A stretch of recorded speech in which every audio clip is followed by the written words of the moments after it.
कर्म का भोग कैसे भोगते हैं। प्रेरक कहानी। एक गांव में एक किसान रहता था। उसके परिवार में उसकी पत्नी और एक लड़का था। कुछ सालों के बाद पत्नी की मृत्यु हो गई। उस समय लड़के की उम्र 10 साल थी। किसान ने दूसरी शादी कर ली। उस दूसरी पत्नी से भी किसान को एक पुत्र प्राप्त हुआ। किसान की दूसरी पत्नी की भी कुछ समय बाद मृत्यु हो गई। किसान का बड़ा बेटा जो पहली पत्नी से प्राप्त हुआ था, जब शादी के योग्य हुआ तब किसान ने बड़े बेटे की शादी कर दी। फिर किसान की भी कुछ समय बाद मृत्यु हो गई। किसान का छोटा बेटा जो दूसरी पत्नी से प्राप्त हुआ था और पहली पत्नी से प्राप्त बड़ा बेटा दोनों साथ साथ रहते थे। कुछ समय बाद किसान के छोटे लड़के की तबीयत खराब रहने लगी। बड़े भाई ने कुछ आसपास के वैद्यों से इलाज करवाया पर कोई राहत ना मिली। छोटे भाई की दिन ब दिन तबीयत बिगड़ती जा रही थी और बहुत खर्च भी हो रहा था।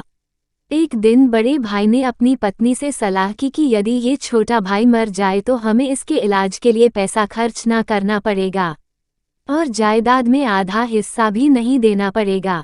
तब उसकी पत्नी ने कहा कि क्यों न किसी वैद्य से बात करके इसे जहर दे दिया जाए। किसी को पता भी ना चलेगा, किसी रिश्तेदारी में भी कोई शक ना करेगा कि बीमार था, बीमारी से मृत्यु हो गई।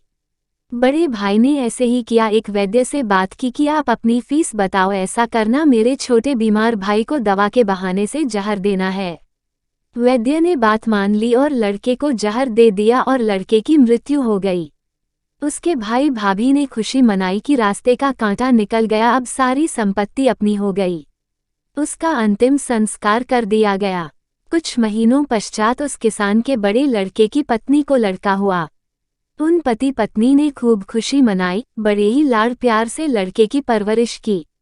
कुछ ही गिने वर्षों में लड़का जवान हो गया।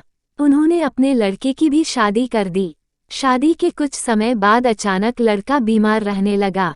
माँ बाप ने उसके इलाज के लिए बहुत वैद्यों से इलाज करवाया। जिसने जितना पैसा मांगा दिया, सब कुछ दिया ताकि लड़का ठीक हो जाए।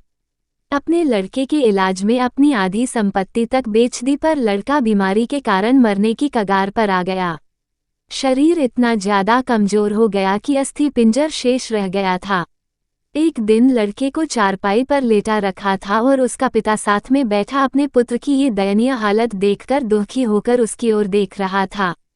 तभी लड़का अपने पिता से बोला कि भाई, अपना सब हिसाब हो गया, बस अब कफन और लकड़ी का हिसाब बाकी है, उसकी तैयारी कर लो।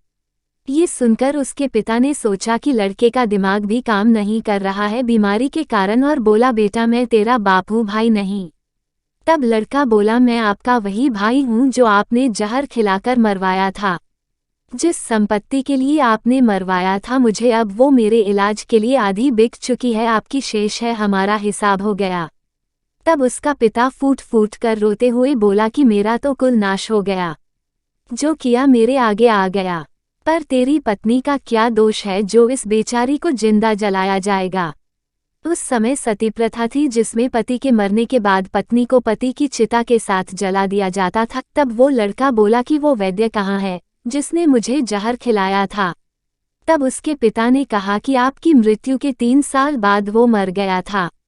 तब लड़के ने कहा कि ये वही दुष्ट वैद्य आज मेरी पत्नी रूप में है, मेरे मरने पर इसे जिंदा जलाया जाएगा। हमारा जीवन जो उतार चढ़ाव से भरा है, इसके पीछे हमारे अपने ही कर्म होते हैं। हम जैसा बोएंगे वैसा ही काटना पड़ेगा। कर्म करो तो फल मिलता है, आज नहीं तो कल मिलता है। जितना गहरा अधिक हो कुआं, उतना मीठा जल मिलता है। जीवन के हर कठिन प्रश्न का जीवन से ही हल मिलता है।